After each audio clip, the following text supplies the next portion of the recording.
but I would love to return to Mexico. It's not a, as you said, it's not a nice decision for anybody to leave their country. You don't leave that. Every immigrant, it comes from pain. It's a painful decision. It can be political, religious, lack of opportunities, or insecurity, but it's not a nice. I love my country. I really love my country. And you've been defending it just recently because of a very popular program, British program, but seen around the world, Top Gear, said things about Mexico with which you did not concur. It's just embarrassing. I think for me, the fact of those guys, you know, just to have 3 guys talking about cars and have that kind of rating for me is just already, you know, shocking. But to take an opportunity to use that to celebrate ignorance, this Berlusconian way of making television to provoke, to insult, and celebrating the ignorance, it's just shocking. And I was thinking to myself, what will happen if these 3 idiots, if these 3 ignorants has done that or expressed that against Jews, for example, to say, imagine how depressed to be a Jew and being a Jew and say, oh my God, I'm a Jew. Or what if they do that joke with the Muslims or with the black community? It will be a scandal. You know what I mean? So to make fun about the weakness of a country when we are going through that, I think, and again, showing the ignorance and this in the name of entertainment, you can create these atrocities. I mean, what I'm worried about is not because Mexicans, we are above that. It's just the cultural genocide that this Berlusconian or Murdoch kind of make television is. I'm just tired about that. You know what I mean? That is stupidity being exposed to millions of people is just unacceptable, I think. Well, just as a surprise to you, coming through the door now is the host of the show, Jeremy Clarkson. No, it's not. I will punch. I will have my gun. No, it's not. And it's a pleasure. It's a pleasure to have you with us. And we wish you all the best in Los Angeles. I really appreciate it. That will be another bit of good news for Mexico. I would love to. I would love to. I would like to bring that good news. It's been a pleasure to have you with us. Thank you for being here. Thank you very much, David. Leaders across Europe have been denouncing the once sacred policies of multiculturalism. First, Switzerland banned the building of minarets. Then France bans the burqa.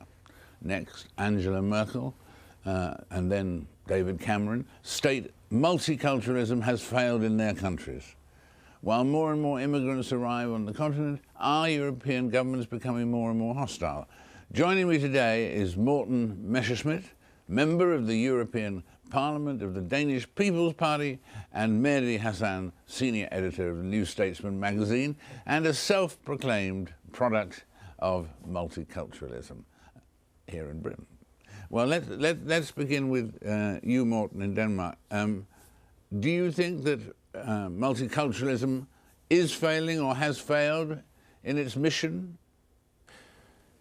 Well, in the sense that all cultures and values that come to Denmark or Europe should be treated equally, and in that original sense that we need to respect anything which is proclaimed as being culturally reasoned, yes, I think that multiculturalism has failed. But we have to face the reality that Europe has for centuries been having and containing minorities, religious minorities, who have lived door by door with other people without any problems. The problems we're facing today are only due to a huge amount of people coming with a less integrational potential than we used to see in the past, and it's in that respect that the multiculturalistic idea is failing. And what countries would you cite there as ones that are coming into Europe with less supportive baggage? Well, it's evident that those coming from the very Islamist countries in the Middle East, people coming from Turkey, Iran, Iraq, and others, come with an entirely different perspective of life than those we have been welcoming earlier on. And there we see, in a variation of terms, that there is a much more difficult task to fulfill in order to integrate them and embracing them in our society that we have been facing earlier on. Thank you. We'll come back to you again in a moment. Mehdi, your reaction to that? You're a self-confessed product of multiculturalism. Do you think multiculturalism in Europe has worked? The problem is multiculturalism, depending on how you define it, and there's a great debate about what are we talking about with multiculturalism. I would argue that a lot of countries in Europe haven't really tried multiculturalism to say it's failed. The Germans say multiculturalism has failed. I don't remember Germany really trying it. Ask the Germans of Turkish descent how integrated they were made to feel by the German government or German authorities over the years.